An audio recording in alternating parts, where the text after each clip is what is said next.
The door slammed, a gunshot in the quiet of our home, and I stood frozen, her words still burning in my ears. "I'll leave when I want, David, and you'll be here when I get back." Sarah's voice, sharp as a blade, lingered like smoke in the living room, where the clock ticked too loudly and the air smelled of her lavender perfume. My hands trembled, not from anger but from the weight of her absence, already sinking into the walls of our 10-year marriage. She'd done this before, stormed out after a fight, her suitcase wheels screeching down the driveway, leaving me to wait like a dog by the door. But this time, something felt different. Her eyes had held a glint, not of defiance, but of secrecy, like she was already halfway gone. I sank onto the couch, the leather creaking under my weight, and stared at the coffee table where her half-drunk mug of tea sat cooling. The house was too still, the kind of silence that presses against your chest. I tried to piece together the fight, something about me working late again, about her feeling trapped, about money or dreams or some other ghost we kept resurrecting. But her words hadn't matched her tone. There was a coldness, a finality, like she was reading lines from a script I hadn't been given. I rubbed my face, the stubble rough against my palms, and told myself she'd be back by morning. She always came back. The first red flag had been months ago, though I'd buried it deep. Her phone left on the kitchen counter, buzzing at 2 a.m. with a text from an unsaved number.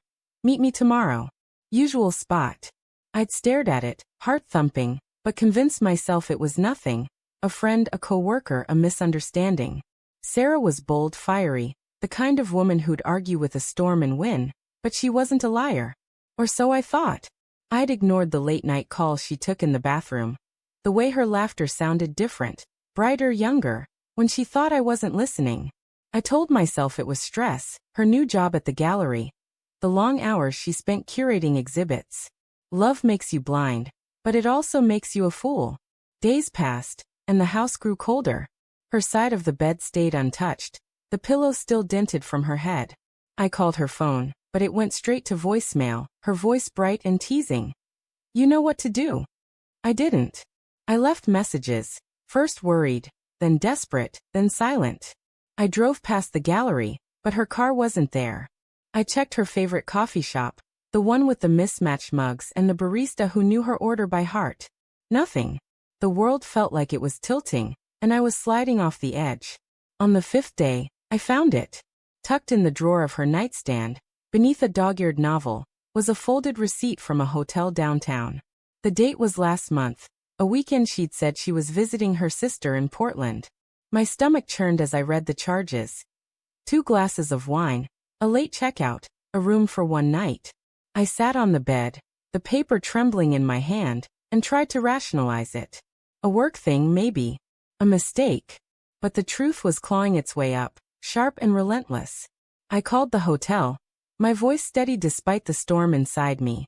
"Can you confirm a guest from June 12th? Sarah Bennett." The clerk hesitated, then said, "No Sarah Bennett, sir. But there was a Sarah Carter that night." Carter. Her maiden name. A name she hadn't used in years. The pieces fell into place like shards of broken glass. The late nights, the locked phone, the way she'd stopped wearing her wedding ring, claiming it was too loose. I drove to the hotel, a sleek building with mirrored windows that reflected my haggard face. The lobby smelled of jasmine and wealth, and the clerk, a young woman with a tight smile, confirmed it. Ms. Carter checked in with a gentleman. I can't say more. A gentleman. The words hit like a fist, and I stumbled out, the city blurring around me. That night, I sat in the dark, a bottle of whiskey on the table, untouched. My mind raced, replaying every moment I'd ignored. The way she'd linger at the mirror, adjusting her hair for no one. The perfume she wore only on certain days. The way she'd say, "I need space, David," with a softness that felt like pity. I wanted to scream, to break something, but instead I called a locksmith. The decision came not from anger but from a quiet, burning resolve. She could leave when she wanted, but she wouldn't come back to the life she'd left behind. The locksmith arrived the next morning, his tools clinking as he worked. "Rough week?" he asked, glancing at my unshaven face. I nodded, unable to speak. The new locks gleamed. A small act of rebellion against the life I'd let her control. I packed her clothes, her books, her jewelry, and left the boxes in the garage. It wasn't revenge. It was survival. I couldn't keep waiting for a woman who was already gone. A week later, she came back. I heard her car in the driveway, the engine cutting off, the crunch of gravel under her boots. My heart lurched, but I stayed in the kitchen, gripping a coffee mug until my knuckles whitened. The doorbell rang once, twice, then a sharp knock. David. Her voice was sharp, impatient, as if I were the one inconveniencing her. I opened the door, and there she was, her auburn hair wild, her eyes wide with something between fury and fear. My key doesn't work. I leaned against the doorframe, my voice calm, though my chest ached. I changed the locks. Her mouth fell open, then snapped shut. You can't do that. This is my house too. Is it? I asked, my gaze steady. You haven't been here, Sarah. Not really. She flinched, her hands curling into fists. What's that supposed to mean? I stepped aside, gesturing to the garage. Your things are in there. Take what you need. Her eyes searched mine, looking for the man who'd always begged her to stay. But that man was gone, hollowed out by her secrets. David, let's talk about this, she said, her voice softer now, almost pleading. I know I've been distant, but I love you. The words stung, not because I believed them, but because I wanted to. I thought of the hotel, the receipt, the gentleman. Who's he? I asked, my voice barely above a whisper.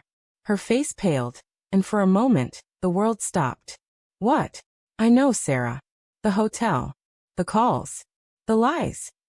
My voice cracked, betraying the hurt I'd tried to bury.